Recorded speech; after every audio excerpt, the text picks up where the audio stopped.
One of the reasons for this is that funding gets released. We saw when there was the Ebola crisis that when it became a public health emergency of international concern, funding was released, and that enabled people to work towards a vaccine much faster. Here, funding was available immediately for this, relatively immediately for this public health emergency.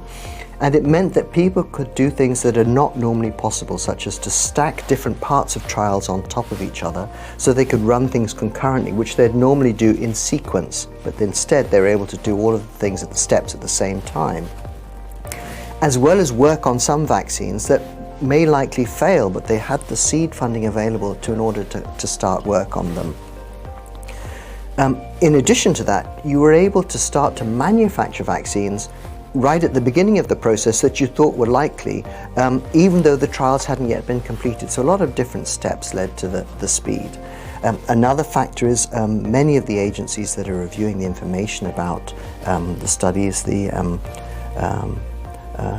practical data, the study data that comes out, were able to do this in a rolling way rather than do it all as a bunch, receive a huge bunch of papers. They're working on the data as they received it so that they're able to arrive at their decision fairly quickly.